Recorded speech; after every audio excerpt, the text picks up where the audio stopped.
now recognizes the ranking member of the Subcommittee on Capital Markets, Mr. Sherman, for 1 minute.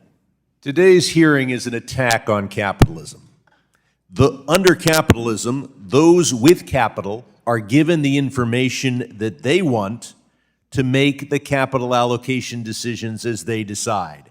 And government's role is to make sure that that information is reliable and comparable. And a material percentage of American investors find that climate is material to their investment decisions. Under anti-capitalism, central planners at the government decide what factors should go into capital allocation decisions, and apparently the majority believes that the government has already decided that such decisions must be made solely on the basis of earnings per share, and is now working to deprive those with different decisions, with different criteria, from getting the information that they need, and instead force them to fall in line with the government's capital allocation decisions. Investors want the information, and under real capitalism, we get it for them, and we make sure that it's reliable and comparable. I yield back. We'll now recognize the ranking member of the Capital Markets Subcommittee, Mr. Sherman, for 5 minutes. Thank you. It is long past time that companies report how resilient they are and hopefully move to become more resilient. It is long past time that companies report what effect they have on our climate, and hopefully society will insist that they try to reduce that effect. Mr. White points out that all the burdens of these regulations are falling on publicly traded companies, and I agree with him, and I hope this committee will consider legislation so that multi-billion-dollar private companies will also make these same disclosures because they have the same effect on our climate, and because the stakeholders in a company are not just the shareholders who might be private, but the public as well. There have been comments on the cost of these disclosures. I'll point out that many of these companies have to do reporting anyway because of the European Union or because of a number of states, including my own progressive state of California. And so this may not add much to their costs at all. I'm hoping that as we move forward, the states, the SEC, and the European Union will do even more to harmonize their regulations. Mr. White points out that stock prices don't change often as a result of revealing this information. First, one would expect the stock price to change only when the information that is revealed is different from market expectations. If a company comes in with earnings per share exactly what the market expects, the price of the stock doesn't change. But we may see no change in the price because some choose to sell because they are green investors, and others choose to buy because they are anti-green investors who think that, well, the green investors have sold, I have a chance to pick up a bargain. So even if the price doesn't change, the makeup of the shareholders change, and shareholders have a right.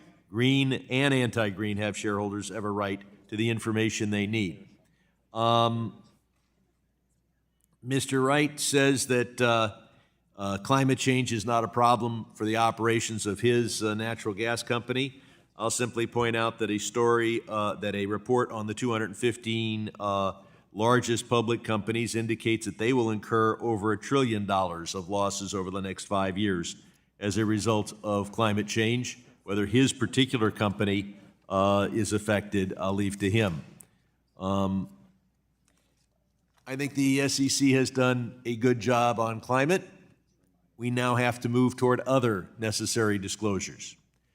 I've been an advocate here of looking at workforce disclosures and disclosures about one's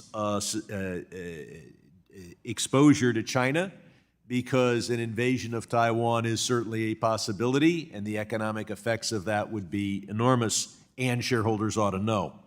So I want to focus on workforce. Over 100 years ago, the price of the stock was very close to the balance sheet. Today, 90% of the value has nothing to do with what's on the balance sheet. The most valuable asset isn't on the balance sheet. It's the workforce that the company has. Professor Fish, should we require companies to report information about their workforce. Among this would be turnover rates, employee training expenses, diversity, equity, and inclusion efforts, and how diverse their upper management is. Is that is that a good project for the SEC to look at?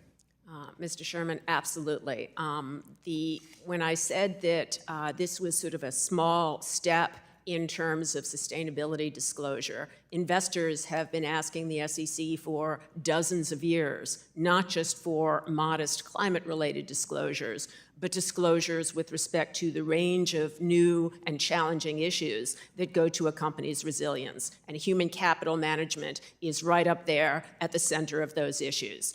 Human capital management raises new challenges for companies, both because an increasing percentage of their assets are their workforce, and because there are evolving issues, worker safety, worker turnover, sexual harassment. All of those things are critical in understanding a company's business plan, its strategic vision, and the quality of its management. In addition, the other asset that isn't on the balance sheet is research and development.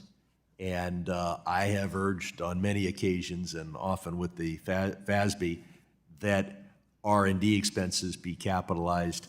And finally, we now have bipartisan legislation to require companies to describe their China risk, because that will give them some incentive to try to de-risk, and to the extent we're de-risked, that creates a greater likelihood that China will not invade Taiwan, because we will be able to stand up to them if they do, and I yield back.